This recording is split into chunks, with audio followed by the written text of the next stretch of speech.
The House will come to order. The invocation today will be given by Pastor Craig Reese from Central Wesleyan Church in Holland, guests of Representative DeBoer. Will members, staff, and guests in the gallery please rise? Pastor. Let us pray. Almighty God, you are the governor of the nations and the judge of all the earth. As the psalmist declares, righteousness and justice are the foundation of your throne. Steadfast love and faithfulness go before you. We come before you today as generations of American leaders have done, from state houses to the Continental Congress, recognizing that our freedoms are preserved not only by policy, but by providence. And in the words of President Lincoln, may we do right as God gives us to see the right and govern with integrity and courage. We pray now for this House, for its representatives, and for all who labor here. Grant them wisdom beyond partisanship, vision beyond election cycles, and a deep sense of responsibility for the people of Michigan, those they represent, and those without a voice.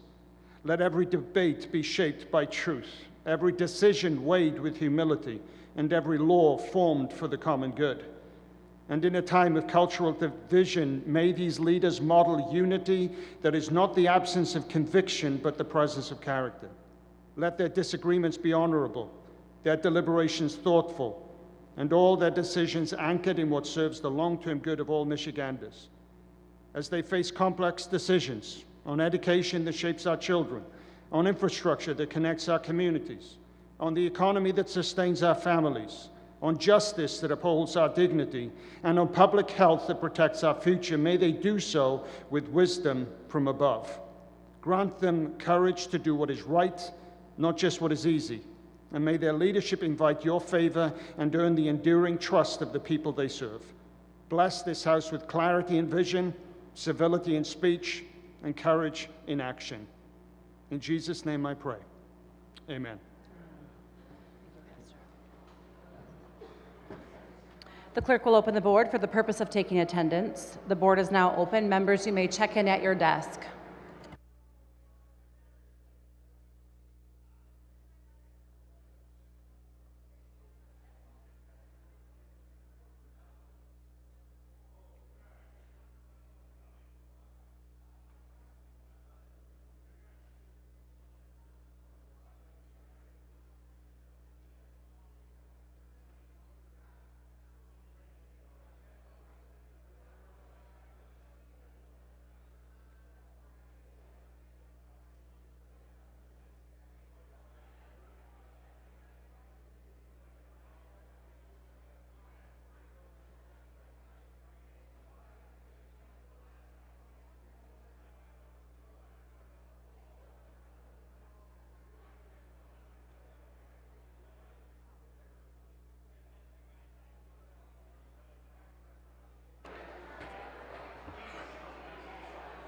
For the purposes of an introduction, the chair recognizes Representative Farhat.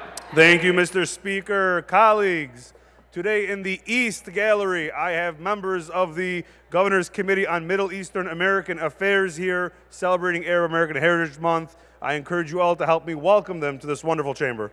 Special guest Representative Farhat, please rise. Welcome to the Michigan House of Representatives.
For the purposes of an introduction, the chair recognizes Representative Fox.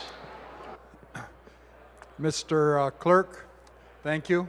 And it is my privilege to welcome to the House today a group from Mason County, which is part of my district, made up of about 15 students and 4 adults, and they are in the South Gallery. Will the special guest of Representative Fox please rise? Welcome to the House of Representatives.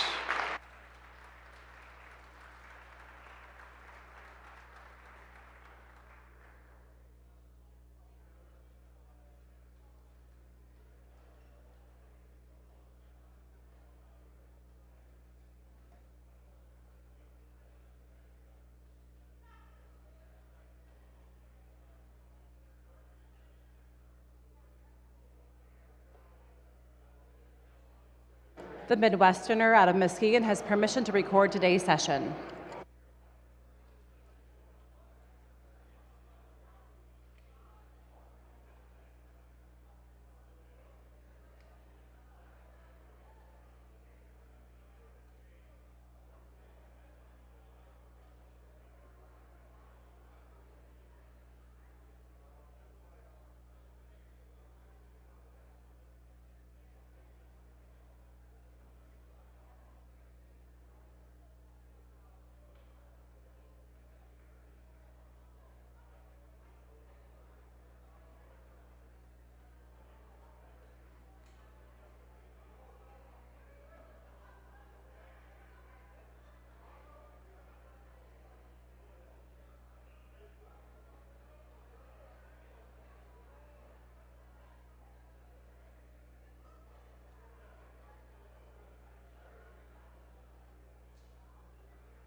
For the purposes of an introduction, the speaker recognizes Representative Beeson.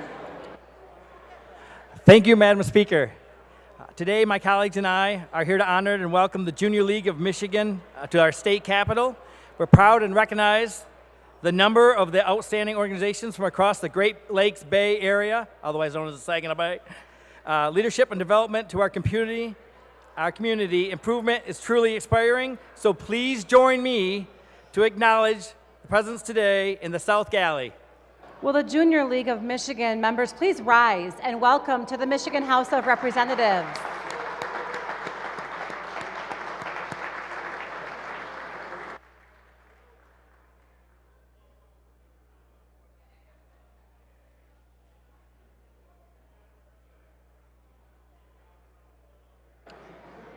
For the purposes of an intern farewell, the speaker recognizes Representative Fitzgerald.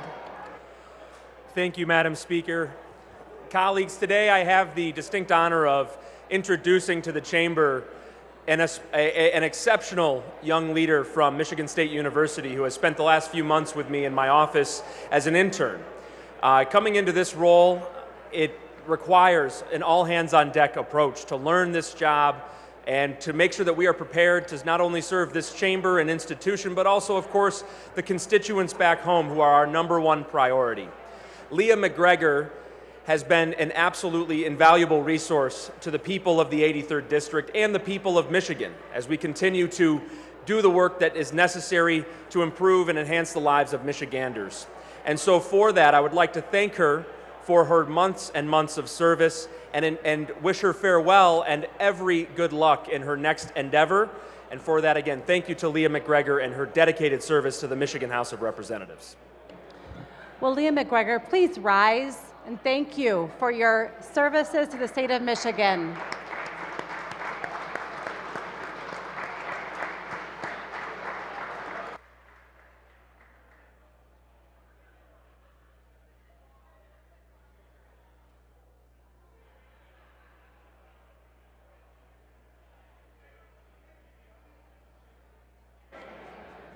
Colleagues, we've got a member wishing to address the body. For the purposes of a staff farewell, the speaker recognizes Representative Smaltz.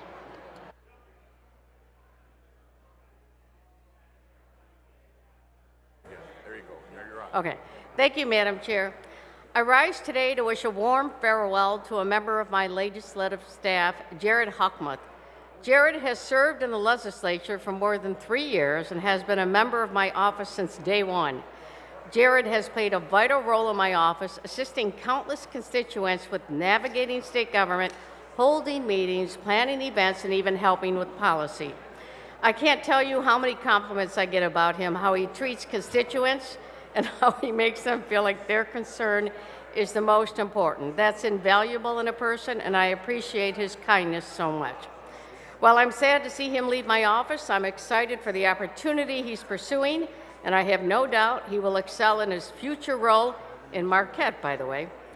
Please join me in honoring Jared Hochmuth for his service in the legislature and wishing him well in his future role. Colleagues, please join me in thanking Jared for his service to the Michigan House of Representatives.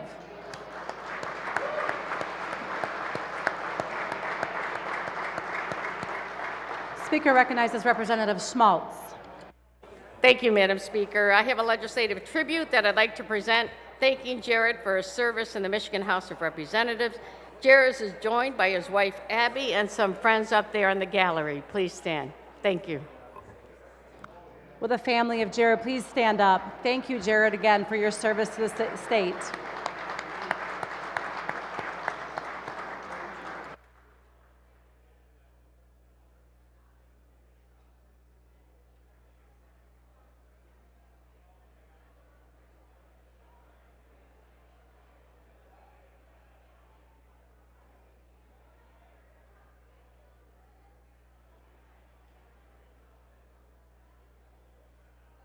For the purposes of an introduction, the speaker recognizes Representative Bruck.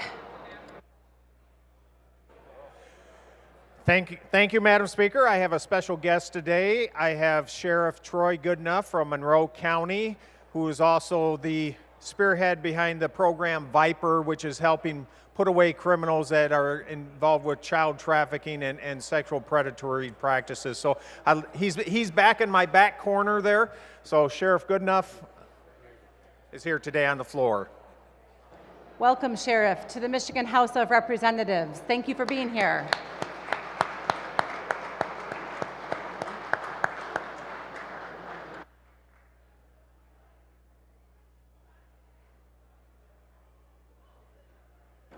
The House will go at ease at the call of the chair.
The House will come to order.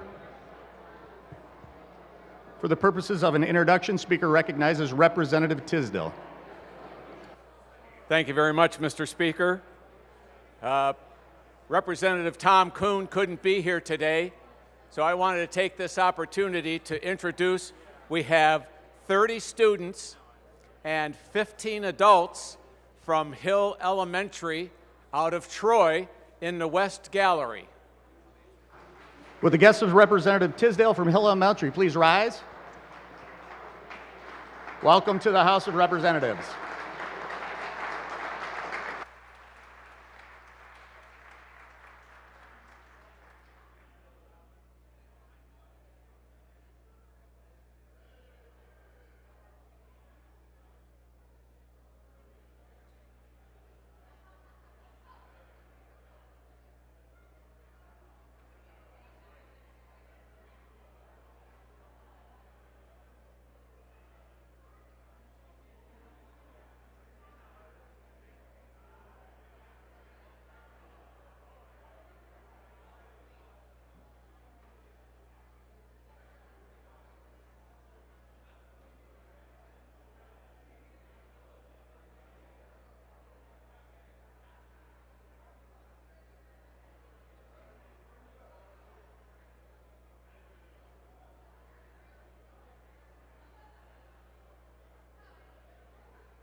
The Speaker recognizes Representative Smith. Thank you, Mr. Speaker. On behalf of the 16-member Michigan Legislative Dutch Caucus, including my 10 House colleagues who are here with me today, we want to take a moment to celebrate the Dutch holiday, Koningsdag, King's Day, that takes place this Sunday, April 27th. On your desk, you will find a treat courtesy of the Michigan Legislative Dutch Caucus, and I apparently am sorry that many of you are missing the windmill cookies. We will make sure that's in the bag next year.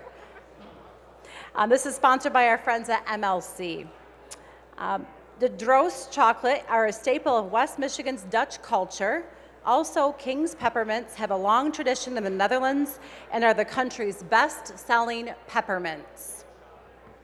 King's Day is celebrated on King Willem Alexander's birthday, April 27th. Many celebrate by wearing orange to honor the House of Orange, which has been the ruling family in the Netherlands since 1815. The Dutch Caucus would like to wish you a happy King's Day.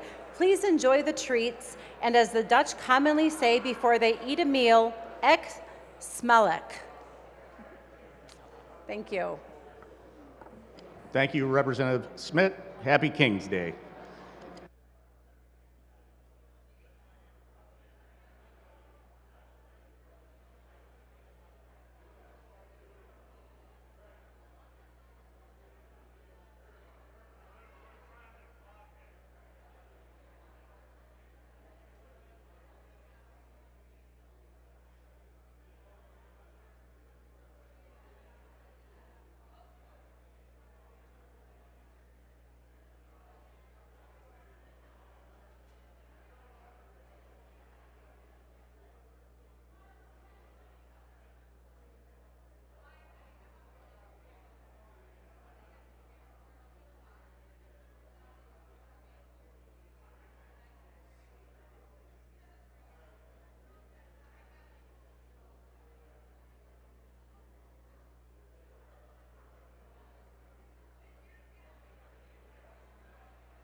Speaker recognizes Republican Caucus Chair Borton.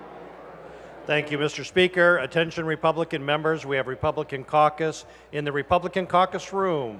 Republican members, we have a Republican caucus in the Republican caucus room.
Speaker recognizes Representative Hope. Thank you, Mr. Speaker. To my Democratic colleagues, we will have caucus in the caucus room. Democrats, caucus, caucus room. Thank you.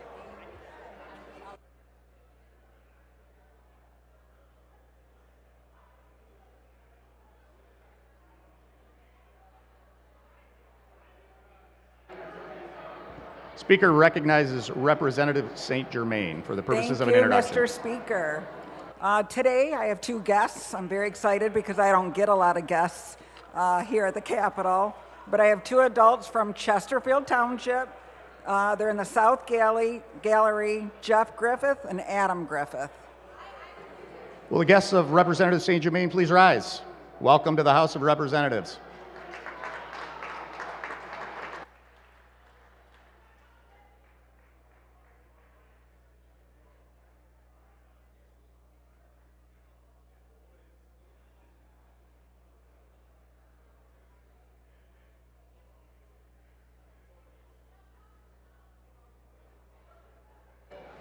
The House will go at ease at the call of the chair.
For the purposes of an introduction, the chair recognizes Minority Leader Puri. Thank you. Today I have some very special guests with me. There are 7 students and 5 adults from Canton Youth Men's Dream Leadership Program, which is a phenomenal program that is developing the future leaders of tomorrow in Canton Township. They are here in the South Gallery.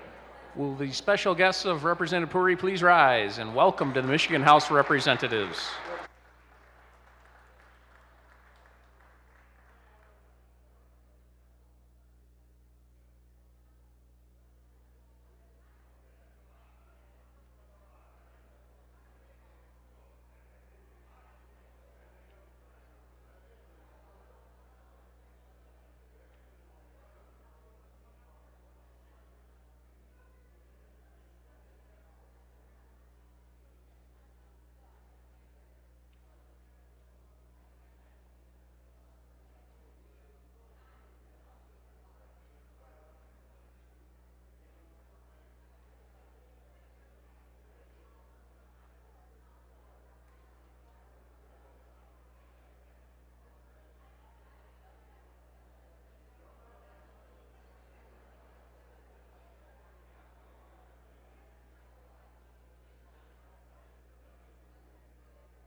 The House will come to order.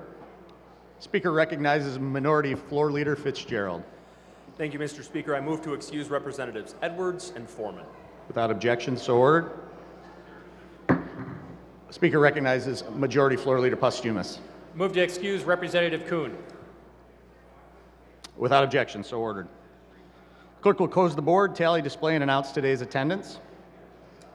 Mr. Speaker, a quorum of the House is present. There are no members absent with prior excuse. Thank you. Will members, staff, guests in the gallery please rise and join me now in reciting the Pledge of Allegiance.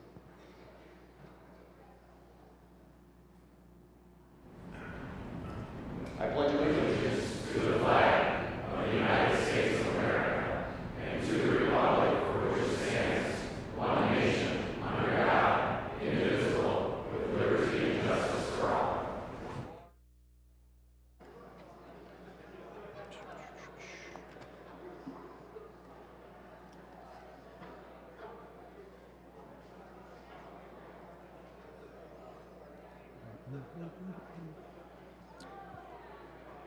Speaker recognizes Majority Floor Leader Posthumus. Thank you, Mr. Speaker. I move that the House proceed to the order of third reading of bills and take up calendar item number 4, House Bill 4207. Without objection, so ordered. The clerk will read. Calendar item number 4, House Bill 4207, introduced by Representative Harris, a bill to amend the Insurance Code of 1956, the people of the state of Michigan enact. The bill will be considered read for a third time by its title. Are there amendments? There being no amendments, the question before the House is the passage of the bill. A record roll call vote is required. All those in favor will vote aye. Those opposed, nay. Clerk will open the board. The board is now open. Members may vote at their desk.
Speaker recognizes Minority Floor Leader Fitzgerald. Thank you, Mr. Speaker. I move to excuse Representative Grant. So ordered. Thank you.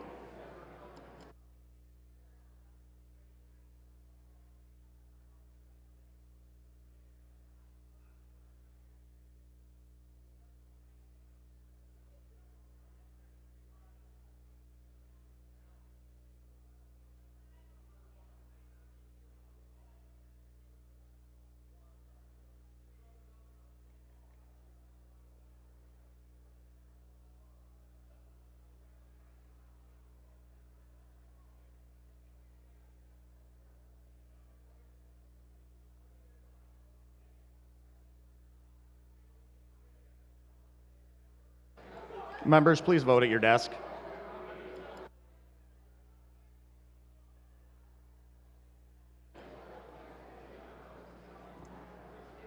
Clerk will close the board, tally and display. No. I'm sorry? Oh, I'm sorry, I missed one.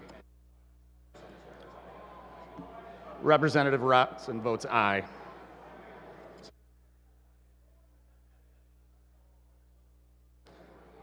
Clerk will tally, display, and announce the vote.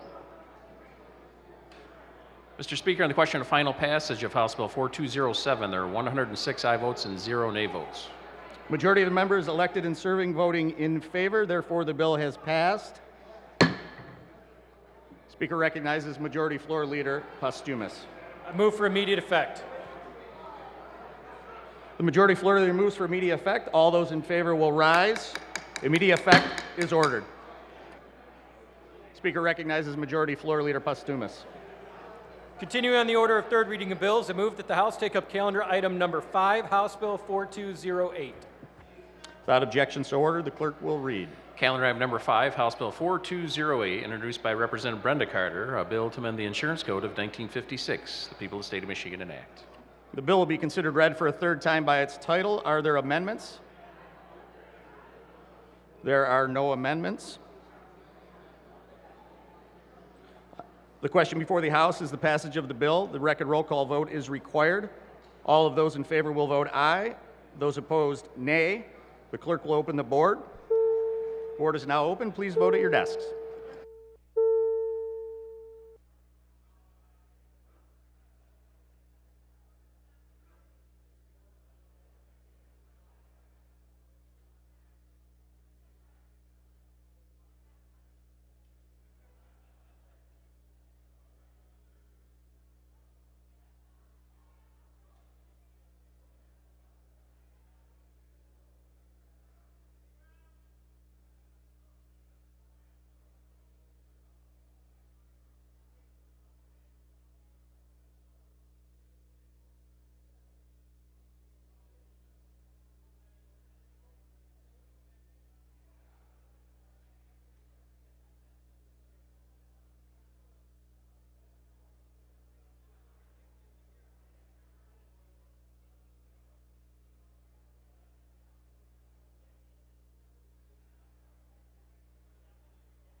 Members, please vote at your desk.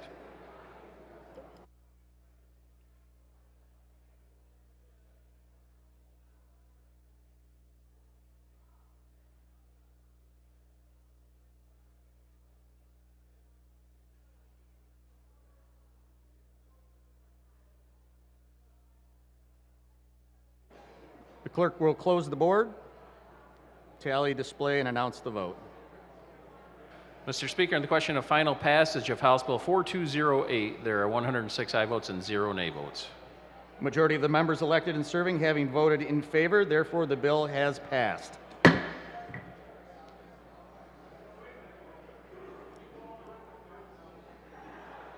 Speaker recognizes Majority Floor Leader Postumus. Move for immediate effect. The Majority Floor Leader moves for immediate effect. All those in favor will rise. Immediate effect is ordered.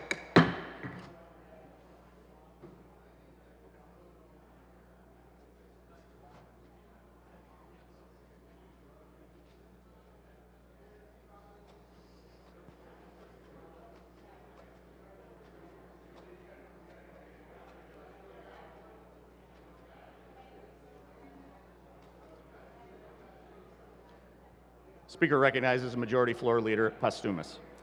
Thank you, Mr. Speaker. Continuing on the order of third reading of bills, move that the House take up calendar item number 6, House Bill 4033. Without objection, so ordered. The clerk will read. Calendar item number 6, House Bill 4033, introduced by Representative Wozniak, a bill to amend an act to allow certain fiduciaries to convert income trusts to unitrusts. People of the state of Michigan enact. The bill will be considered read for a third time by its title. Are there amendments? There are. The clerk will read. Representative Wozniak offers a floor substitute H1 identified as amendment number 1. On third reading, amendments require support. Is there support? There is support.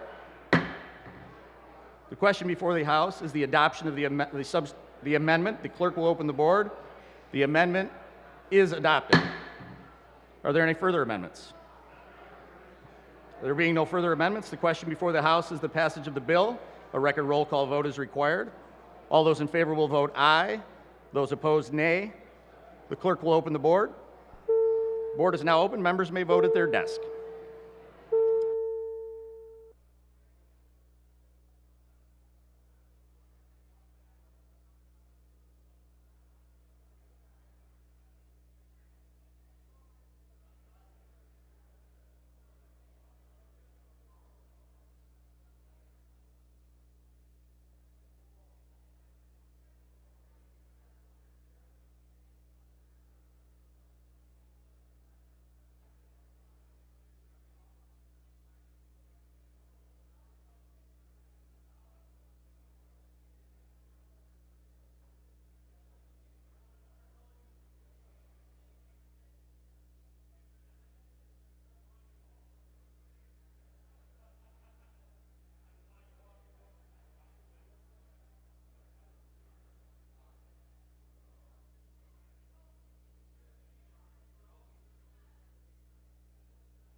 Members, please vote at your desk. The board will be closing.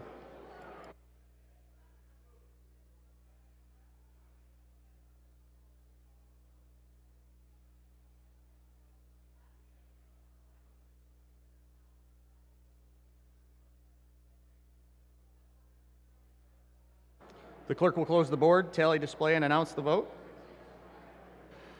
Mr. Speaker, on the question on final passage of House Bill 4033, there are 106 aye votes and 0 nay votes.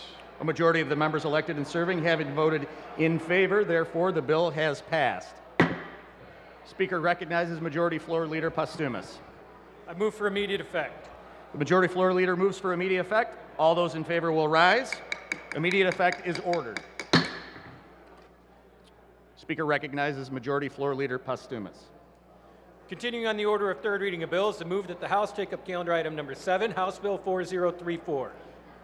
Without objection, so ordered. The clerk will read. Calendar item number 7, House Bill 4034, introduced by Representative Wozniak, a bill to amend the Uniform Statutory Rule Against Perpetuities Act, People of the State of Michigan enact. The bill will be considered read for a third time. Are there amendments? There being no amendments, the question before the House is the passage of the bill. A record roll call vote is required. All those in favor will vote aye. Those opposed, nay. Clerk will open the board. Board is now open. Please vote at your desk.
I'm sorry?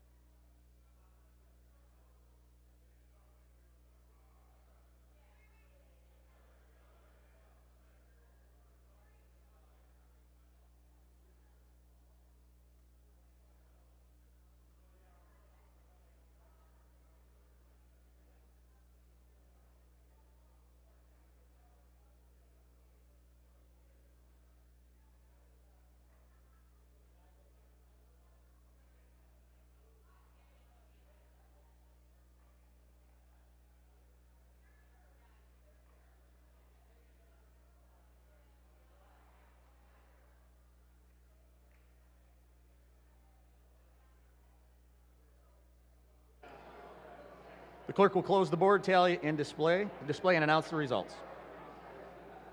Mr. Speaker, on the question of final passage of House Bill 4034, there are 106 aye votes and 0 nay votes. Majority of the members elected and serving having voted in favor, therefore, the bill has passed. Speaker recognizes Majority Floor Leader Postumus. I move for immediate effect. Majority Floor Leader moves for immediate effect. All those in favor will rise. Immediate effect is ordered.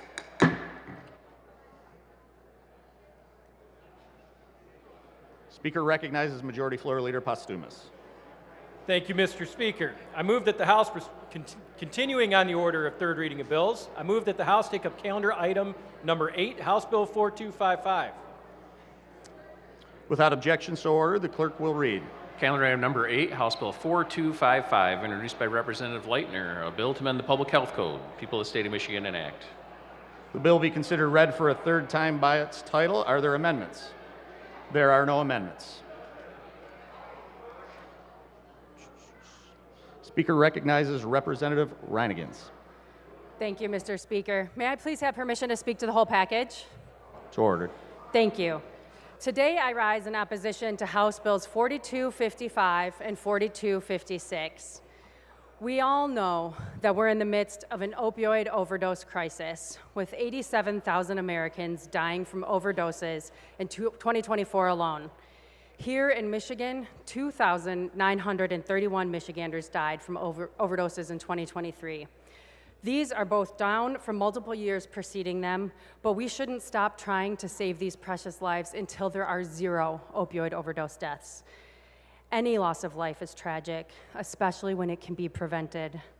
We know what measures are effective to reduce harm and prevent opioid overdoses and deaths. In Michigan, we are lucky enough to have 2 groups that have looked into this. One established by this body itself, the legislature's Opioid Advisory Commission, as well as the Michigan Opioid Task Force. Both groups agree.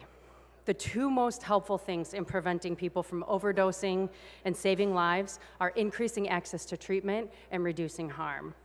We should be focusing on harm reduction measures like expanding naloxone access, decriminalizing testing tools, and legalizing and expanding syringe access programs.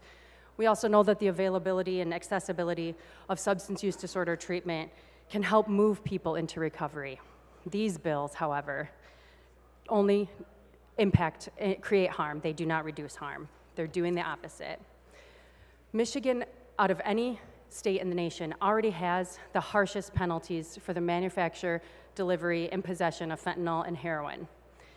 This legislation does not meet vulnerable people where they are. It will hurt those who are addicted to opioids, treating them as criminals instead of as human beings who are suffering from disease. We tried the war on drugs in the 1980s, which is now seen for what it was, a monumental failure that disproportionately hurt poor people, communities of colors, and filled our jails and prisons. Punishing people who are addicted to drugs does not stop them from being addicted to drugs. Getting folks into recovery services helps more people get into recovery, like so many of our colleagues here in this very Capitol. Granted, to pay for recovery services and treatment in our state, we should probably pass budgets that don't zero out the DHHS allocation. But I'll close with this. We should reject House Bills 4255 and 4256 and instead implement public health measures that actually reduce harm and increase access to treatment. Let's stop putting people in prison, and instead, let's help put people into recovery. I urge a no vote on 4255 and 4256. Thank you, Mr. Speaker. Speaker recognizes Representative Preston. Thank you, Mr. Speaker. Permission to speak to the whole package. So ordered. Fentanyl is far from the war on drugs. We're talking about something that equivalates murder. Rapid River, just north of my community, is home to just 335 people. In the span of just a couple of years, this community has lost 4 young men, really just kids. Travis Hebert, Mason Cudlick Johnson, Wyatt Smith, and Toby Frederick. Their deaths inspired the creation of a grassroots group known as Overdose Awareness of Delta County. Their work has been to educate the public about the dangers of fentanyl. These folks are doing whatever they can to protect their community, but they need our help getting this poison off the streets. Fentanyl is not just another drug. It's a poison that's ravaging our communities. Opioids, especially fentanyl, do not discriminate. It's an equal opportunity killer. Drug dealers mix it into their other substances. People who don't use substances can easily overdose just by coming into incidental contact with it.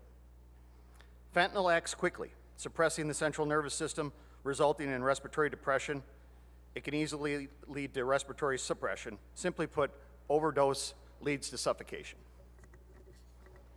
Without immediate intervention, a fentanyl overdose can bring about respiratory failure and death in just a few minutes. Traffickers bringing fentanyl into our communities are not just small-time drug dealers. The amounts of poison that they are smuggling could kill whole cities. They know what their poison does. They know the body counts. They know they're killing people, but their greed leaves them with no regard for the lives that they destroy. No town should have to see 4 boys buried early because of this poison. These wounds will take generations to heal. The crosses remembering those 4 boys still stand in Rapid River today, and their parents are watching right now for our actions. It's beyond time to treat these traffickers like the killers that they are. I urge a yes vote on the package. Thank you.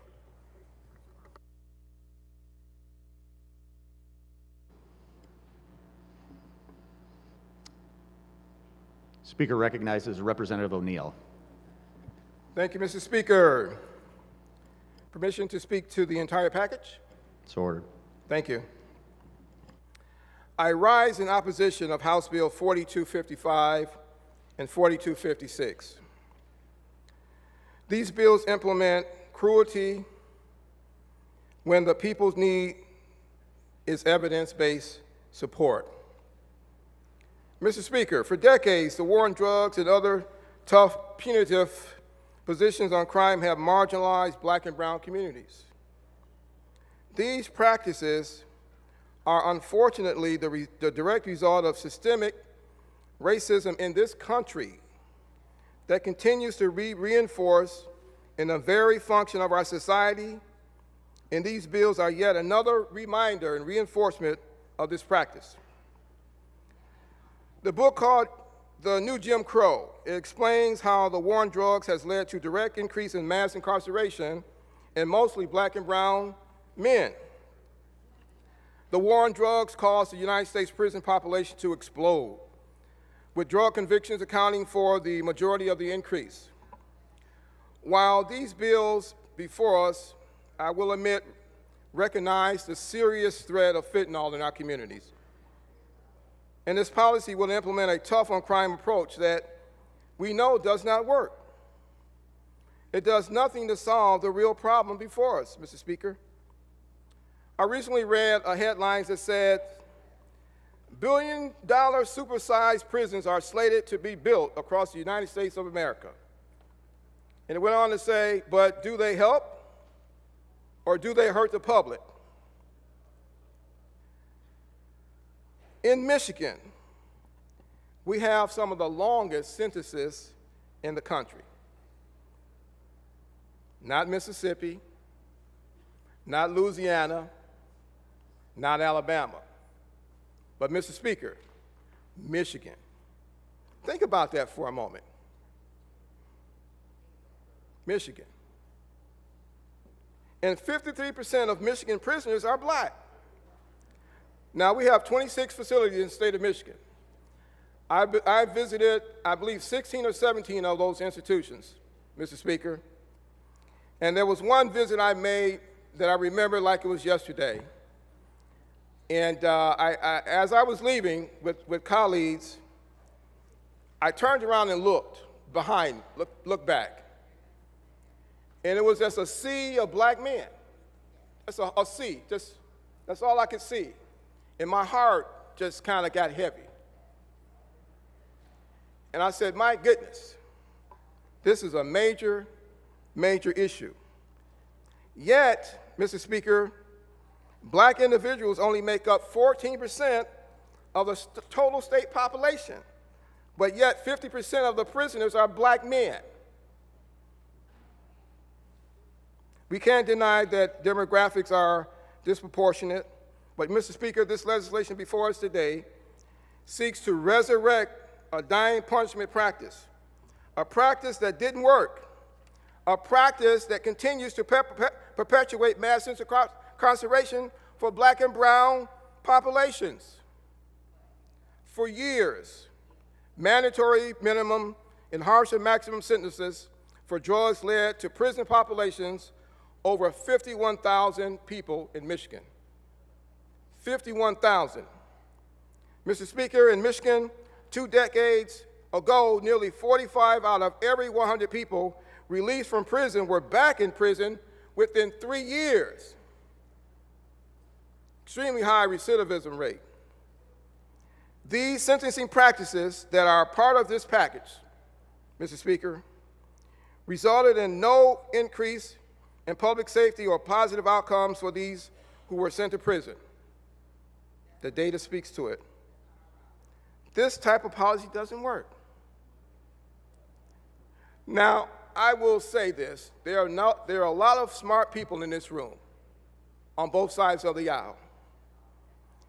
And I would hope that we can come to a realization that these problems aren't going away without a solution that's going to be supportive, to support the kids going up through early education, to support the families, the moms who are working 2 jobs to make ends meet, to support those that are returning home that were incarcerated to stay out when they come out, and then they won't have the option or the avenue so quickly to think, oh, let me go out here and peddle drugs, or whatever form they are, because they'll have other options, Mr. Speaker.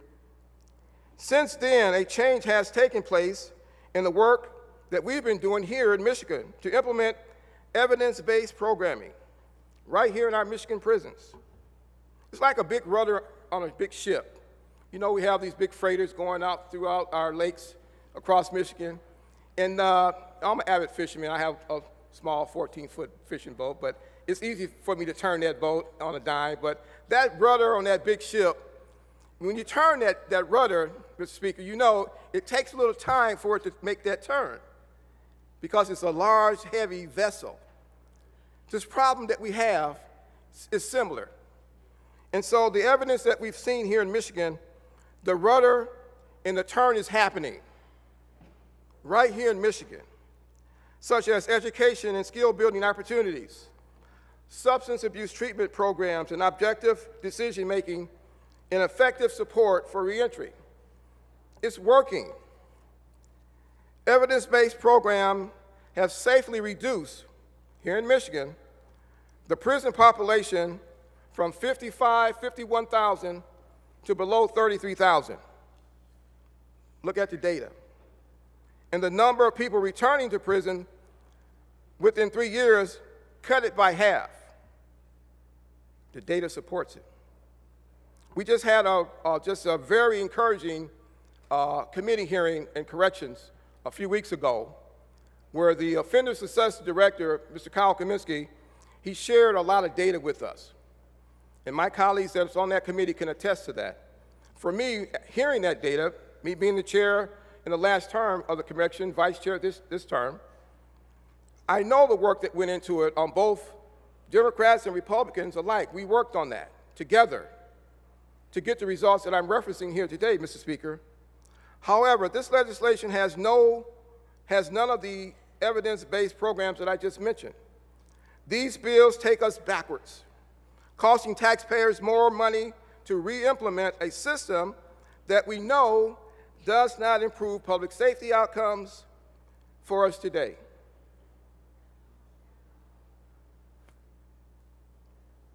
So, Mr. Speaker, before us today, we should instead have a reasonable solution to solve these concerns concerning fentanyl, which is serious. No one's denying that. Not more punishment, but support. Support. Systems to support families and individuals so they can get into the workforce. We have in every industry in this state and across the country, all the industries are waiting and working to try to fill that pipeline because they don't have enough workers. That's an issue. My point being, if we work and put a system together to help people that are fledgling and have falling down get back on their 2 feet, pull their boots up, right, and go forward, that's better for all of us. For all of us. So we need bills that are evidence-based, that help make meaningful change to reduce recidivism and help those struggling. And in closing, I urge a no vote on these bills to ensure that we stop enforcing the systemic system of oppression and to support evidence policies that actually address the real problem. Mr. Speaker, I thank you. Thank you for your time.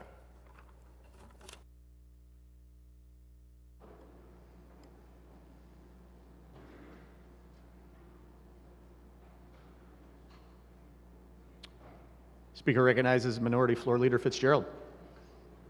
Thank you, Mr. Speaker. Permission to speak to the entire package. So ordered. Thank you.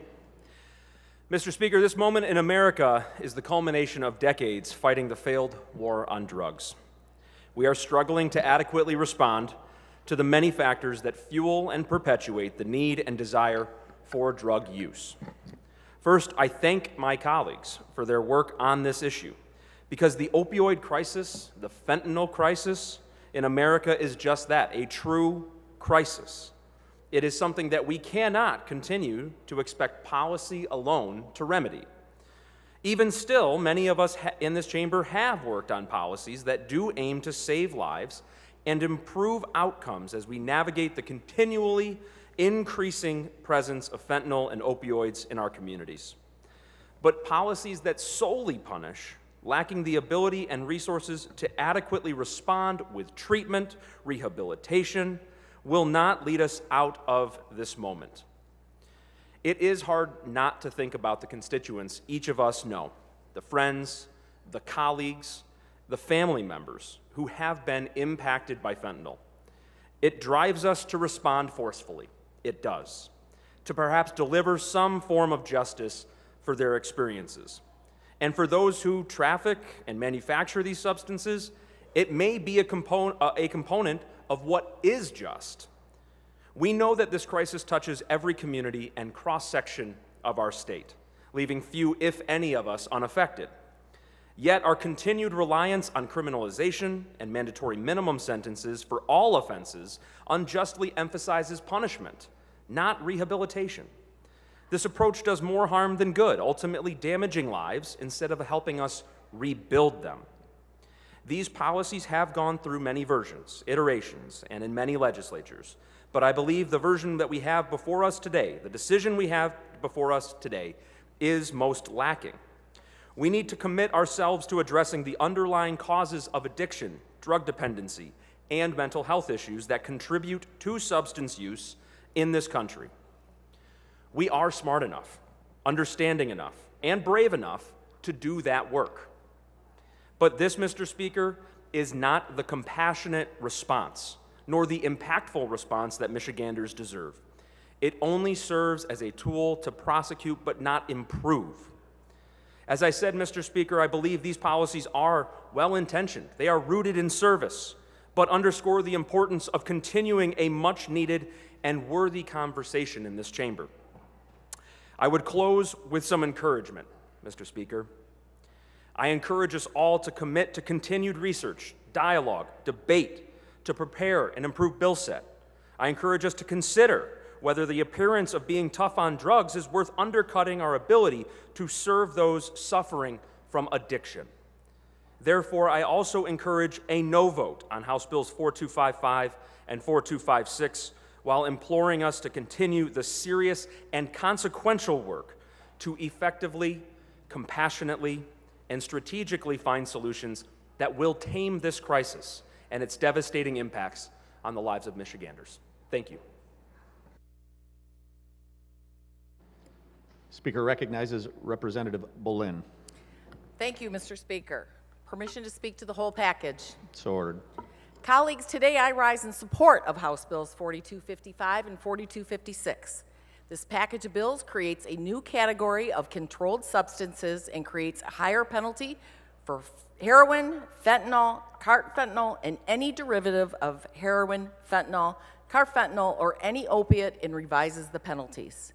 This is not about the drug abusers.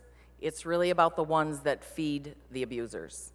Many of us in this chamber know someone whose life has been completely shattered by these horrible drugs. Many of us have watched a person we care about be buried because of these horrible drugs. We know that these potent drugs are surfacing as frequent killers in so many of our communities, if not all of our communities. Fentanyl is contaminating heroin, meth, cocaine, and fake prescription drugs. Throughout Michigan, there were close to 3,000 overdoses in 2023 alone, the last year recorded. It's time we combat this problem and enforce higher, stronger penalties for those who are helping put these horrific drugs in people's hands. Our drug courts have been successful in helping people beat their drug habits for lower classified drugs, even some Schedule 1 and 2 drugs. We want to support these successful efforts, but we must do something to stop the penetration of the fatal drugs throughout our society. The real perpetrators, the dealers, the manufacturers, walk away with money in their pockets and no awareness at all the depth of grief realized by these families and neighbors, the victims' families. We do not want to offer courts, including our judges and prosecutors, less flexibility. We want to ensure that we are meeting the goal of getting these drugs off the streets and making sure the offenders pay for their part in these heinous crimes. House Bills 4255 and 4256 create real consequences. If you're caught dealing fentanyl to a minor, you'll face at least 7 years and up to 60 behind bars. They will have life beyond. The victims have 0 days, 0 years left. We cannot allow criminals to continue to target our kids, our families. It's time to protect all of Michigan families and hold fentanyl traffickers accountable. This is not a time to be compassionate for the criminal. It is time to do justice for the victims. I urge a yes vote on House Bill 4255 and 4256. Thank you. Speaker recognizes Representative Leitner. Thank you, Mr. Speaker. Today I rise in support of legislation that many of us know is long overdue. This is not the first time we've brought forward a package to address the fentanyl crisis. This is the 4th term we've tried to act on fentanyl-specific legislation. Representative Alexander spearheaded this in former terms, and I hope this will be the last time we have to try this, because the stakes have never been higher and the loss of life has never been more devastating. Fentanyl is not just another street drug. It's not heroin, it's not crack, it's not meth. Fentanyl is a killer substance. Even a few grains, smaller than the head of a pin, can kill a person instantly. A single kilogram can wipe out an entire city. Yet it's cheap, easy to produce, and trafficked with almost no barrier to entry. The numbers don't lie. Tens of thousands of Americans lose their lives to opioids every year. As time has progressed to today, we've seen this deadly killer become the leading cause of drug overdose deaths, surpassing the number of those killed in car accidents, suicide, and now fentanyl is killing more people than gun violence. Moreover, unlike other drugs, the people dying from fentanyl often don't even know that they're taking it. Dealers are cutting fentanyl into counterfeit Adderall, cocaine, Xanax, and it's killing teenagers, it's killing our college kids, it's killing people who are not addicts, but who took something laced with fentanyl that was disguised as something else. And let me be clear, these traffickers know what they're doing. They're not addicts. They are not struggling with substance abuse. They are profiting off the addiction and deaths of others. They are dealing in death, and the law should treat them accordingly. This legislation imposes mandatory minimum sentences for high-level fentanyl traffickers because our prosecutors have seen how our current system isn't working. The penalties do not keep dealers off the streets long enough to disrupt the supply chain. And too often we see plea deals that let them walk away with a slap on the wrist. That must end. This bill also includes sentencing enhancements for those who lace other substances with fentanyl or misrepresent it as a legal pharmaceutical.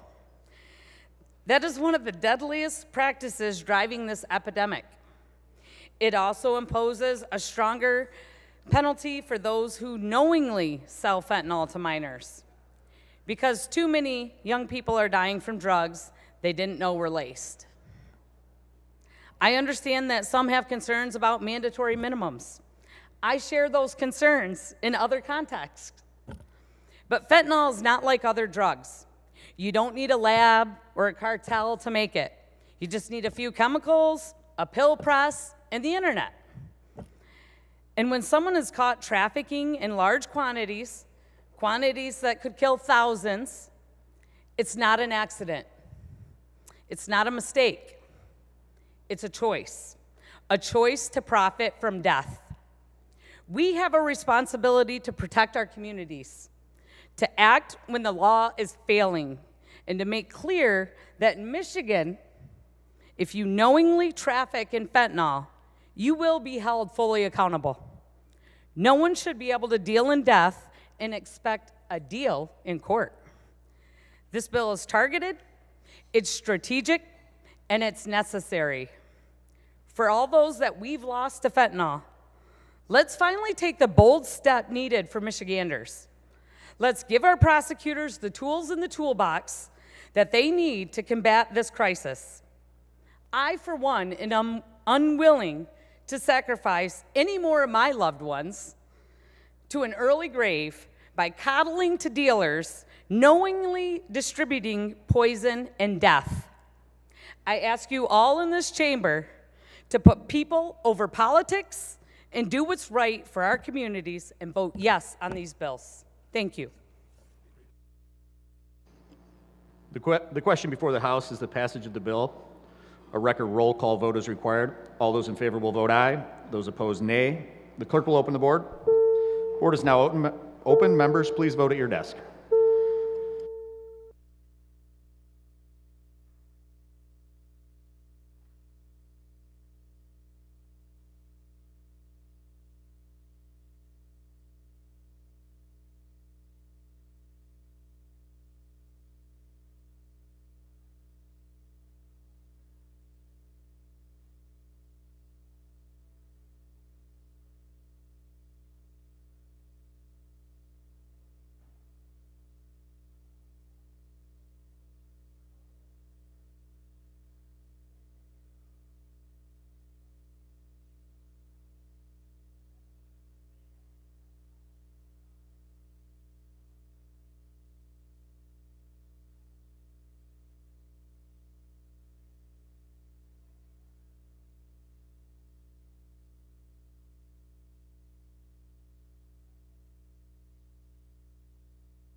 The clerk will close the board, tally, display, and announce the vote. Mr. Speaker, on the question of final passage of House Bill 4255, there are 66 aye votes and 40 nay votes. A majority of the members elected and serving having voted in favor, therefore the bill has passed. Speaker recognizes Majority Floor Leader Pastumas. I move for immediate effect. Majority Floor Leader moves for immediate effect. All those in favor will rise. Immediate effect is ordered.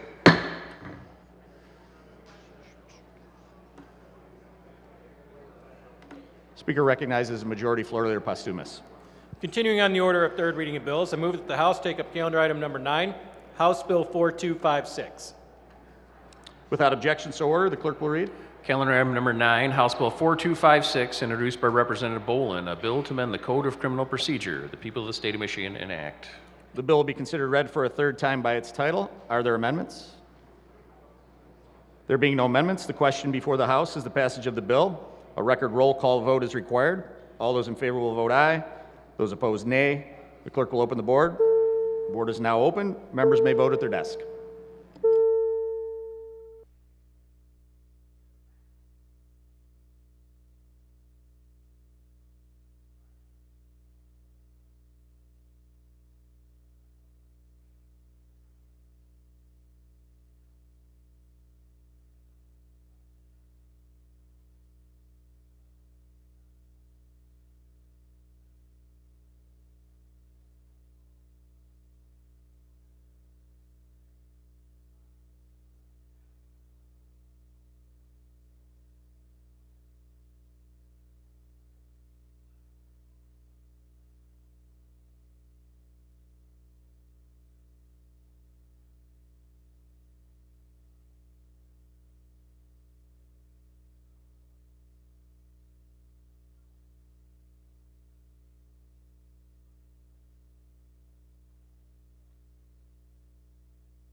The clerk will close the board, tally display, and announce the vote.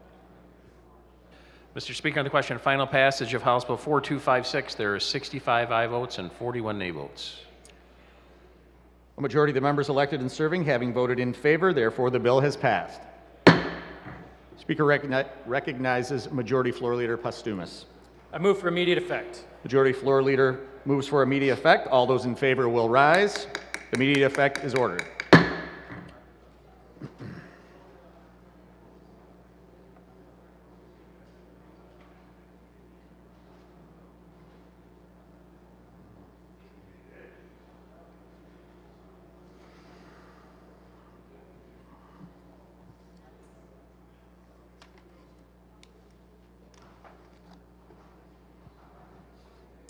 Speaker recognizes Majority Floor Leader Postumus.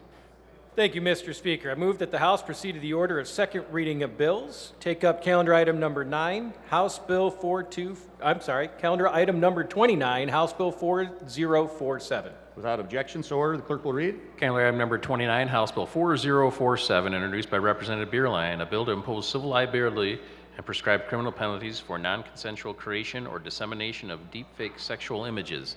The people of the state of Michigan enact. The bill will be considered read for a second time by its title. Are there amendments?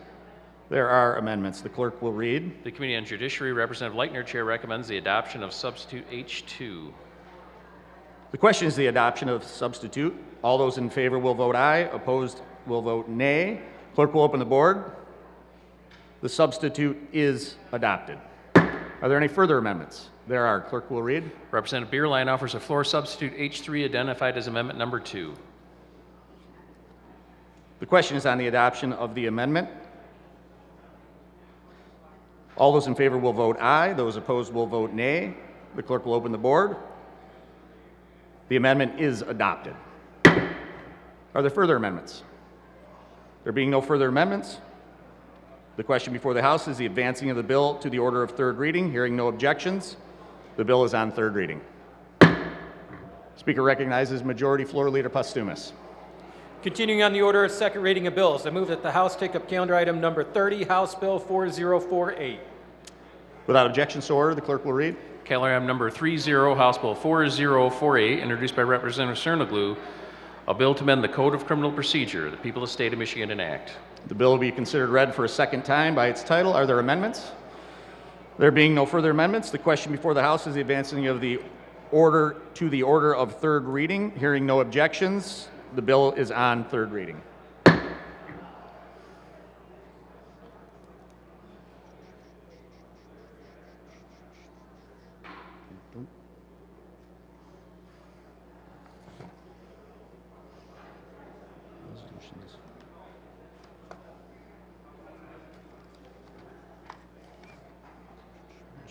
resolutions.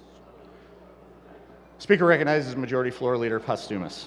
Thank you, Mr. Speaker. I move that the House proceed to the order of motions and resolutions and take up House Resolution 6-9. Without objection, so ordered. The clerk will read. House Resolution number 6-9, introduced by Representative Farhat, a resolution to declare April 2025 as Arab American Heritage Month in the state of Michigan. The question before the House is on, oh, I'm sorry. Speaker recognizes Representative Farhat. Thank you, Mr. Speaker. Colleagues, today I rise in support of my resolution declaring April as Arab American Heritage Month. Many of you at least know, actually, of all my colleagues, you should know at least one Arab American who you serve with, but also the hundreds of thousands of Arab Americans who call Michigan home. Arab Americans are proud to be part of the great Michigan story, and many of them have found their dream here working on the assembly lines on Ford and GM and for the Big Three. They are proud of their contributions to our state. They're proud to be the doctors and physicians. Every year I like to uplift one story of an Arab American who many won't know. This year I'll uplift the story of Dr. Mona Hanna Atisha, the doctor who uncovered the lead water in Flint, whose hard work and diligence discovered this disastrous incident that was impacting thousands of lives. That was a proud Arab American who did that. There are other proud Arab Americans who serve as doctors and physicians and who probably own your favorite restaurant. I will also say, actually, there's two Arab Americans in this chamber, myself and that gentleman in a tan suit. But I will also say that we are proud Americans, first and foremost. As Arab Americans, we believe very much in our contributions to this great country. We believe very much in our civic duties in voting and participation and pushing elected officials to be accountable. We believe very much in the fact that in this nation, in this country, we have the ability to make sure that the collective values that we all share and represent uplift the best in all of us. And that is one thing that us as Arab Americans are proud of. And this month in April, as Arab American Heritage Month, I hope that you join me in adopting this resolution. And if you have an Arab neighbor, wish him a happy April. Thank you.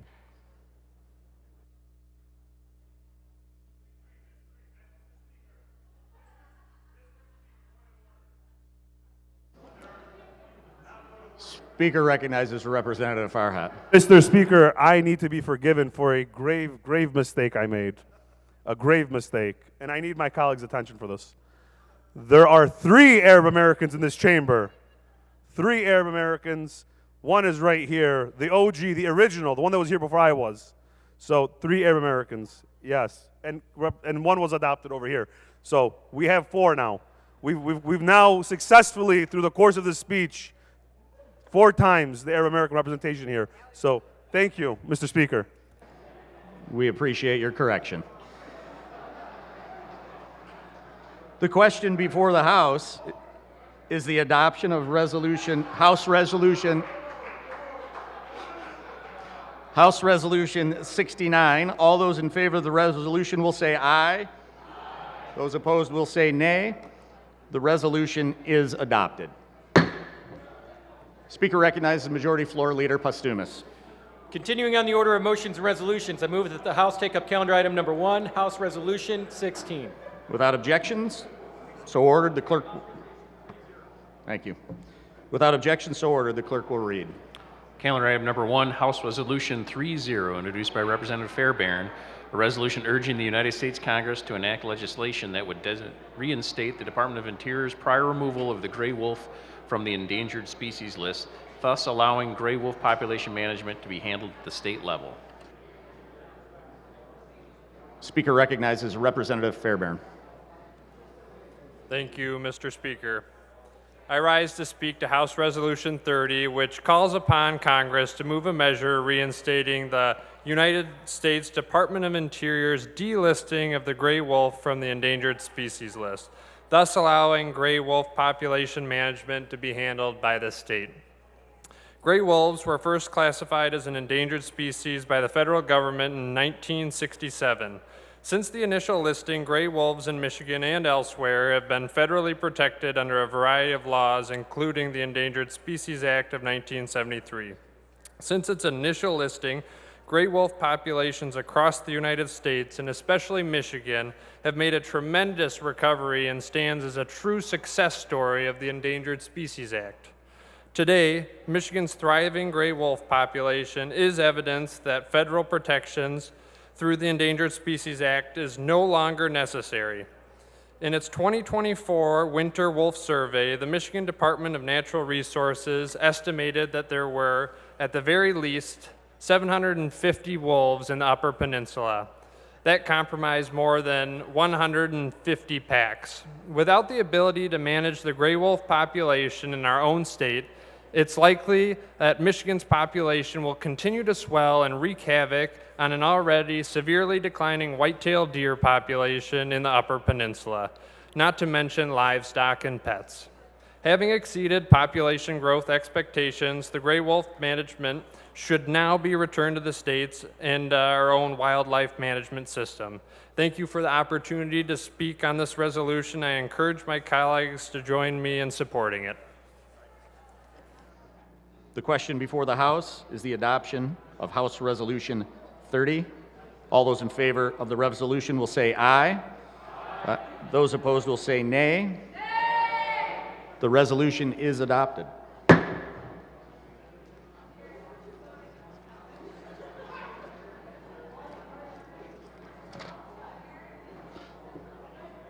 Speaker recognizes Majority Floor Leader Posthumus. Just to let the members know, there will be no further voting today, and when the House adjourns, it stands adjourned until Thursday, April 24th, 2025 at 12 p.m. Without objection, so ordered. Thank you. Thank you.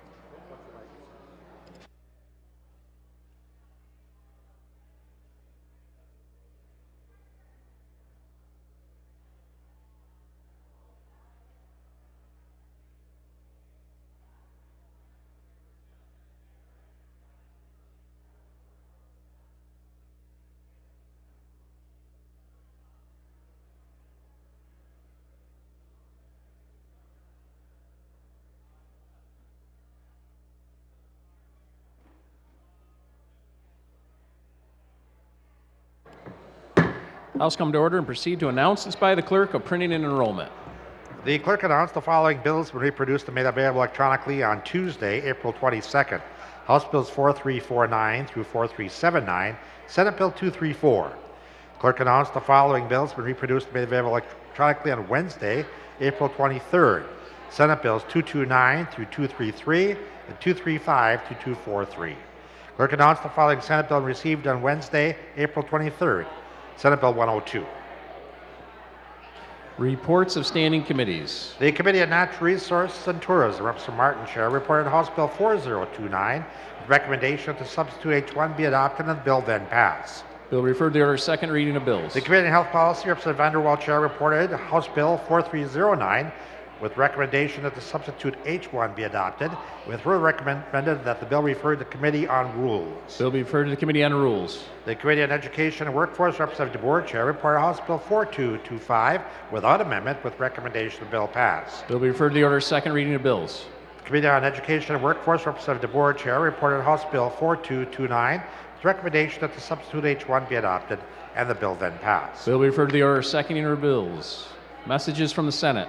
To the Speaker of the House of Representatives, dear sir, I hereby transmit Senate Bill 102, a bill to amend an act to require county treasurers to furnish transcripts and abstracts of records and fixing the fees to be paid therefor. The people of the state of Michigan enact. Bill be referred to the Committee on Government Operations.